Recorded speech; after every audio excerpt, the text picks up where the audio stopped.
चित्तौड़गढ़ कांग्रेस के लोकसभा प्रत्याशी उदयलाल आंजना ने भाजपा के राजकोट लोकसभा प्रत्याशी पुरुषोत्तम रूपाला को राजपूत समाज से माफी मांगने की सलाह दी। चित्तौड़गढ़ से कांग्रेस के लोकसभा प्रत्याशी, पूर्व सांसद तथा पूर्व प्रदेश सरकार में कैबिनेट मंत्री रहे उदयलाल आंजना कांग्रेस के शहरी चुनाव कार्यालय का उद्घाटन किया। इस अवसर पर पत्रकारों से बात करते हुए उन्होंने कहा कि चित्तौड़गढ़ में जबरदस्त माहौल है तथा कांग्रेस की जीत होगी। उन्होंने भाजपा लोकसभा प्रत्याशी पर निशाना साधा। उन्होंने कहा कि वे गांव-गांव का दौरा कर रहे हैं, पर 10 वर्षों में विकास के कार्य नहीं हुए। 10 वर्षों में सांसद कोटे के विकास कार्य भी नहीं हुए। आम जनता 10 वर्षों का हिसाब मांग रही है। वहीं गुजरात के राजकोट से भाजपा प्रत्याशी पुरुषोत्तम रूपाला द्वारा महिलाओं पर दिए गए बयानों पर कहा कि क्षत्रिय समाज को ठेस पहुंची है। क्षत्रिय समाज से माफी मांगनी चाहिए। साथ ही समाज की जो मांग है भाजपा हाईकमान को पूरा करना चाहिए।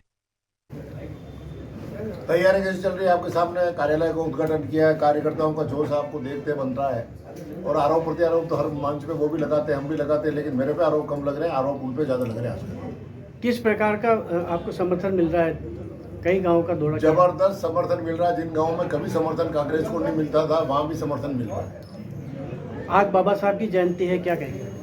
बाबा साहब ने हमारा जो शानदार संविधान बनाया, जिसके तहत देश दूसरी शक्ति बन रहा है और विश्व में सबसे बड़ा लोकतंत्र होते समय पे चुनाव हो रहे हैं, सब कुछ हो रहा है। ये बाबा साहब और उस समय की टीम का वर्चस्व, इतना शानदार संविधान हमें दिया, जिसकी वजह से हम आज इस वातावरण में सांस ले रहे हैं। चाहे पाकिस्तान हमारे साथ आज़ाद हुआ तो पाकिस्तान में किस प्रकार के हालात है, आधे टाइम सेना का शासन रहता है, आधे टाइम कठपुतली शासक रहते हैं, लेकिन यहाँ का लोकतंत्र मजबूत है। ये बाबा साहब की देन है। राजकोट के प्रत्याशी रूपाला का मामला भी जोरों पर चल रहा है, आप क्या सोचते हैं इसमें? राजपूत समाज प्रदर्शन कर रहा है लगातार। राजनीति में किसी भी समाज में इस प्रकार की टिप्पणी बड़ी दुर्भाग्यपूर्ण है। पूरे एक समाज को ठेस पहुंची है, तो रूपाला जी को माफ़ी मांगनी चाहिए और जैसे समाज की मांग है, उस मांग के अनुसार इनकी हाईकमान को फैसले लेने चाहिए। इससे कांग्रेस को भी फायदा होगा इस मामले से?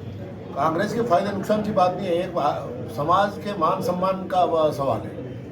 राजनीतिक फायदे के लिए बात मैं ये नहीं कह रहा हूँ। मैं तो कि समाज में किस प्रकार से कोई टिप्पणी कर सकता है इस स्वतंत्र लोकतंत्र में, जिसमें बाबा साहब ने हमें इतनी शक्तियाँ दी हैं। किसी समाज का अपमान करना गलत है। समाज के साथ ठेस पहुँची है तो राजनीतिक क्षेत्र में काम करें तो उनका कौन सा ऐसा मान सम्मान मिल रहा है, उनको माफ़ी मांगनी चाहिए पूरे समाज से।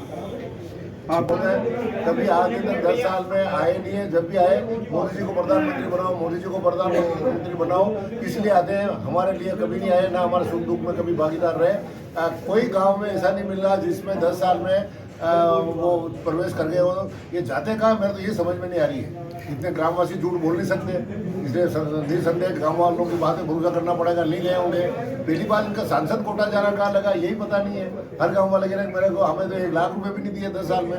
10,000 हर साल 5 इतना पैसा सांसद फंड का इनके पास आया।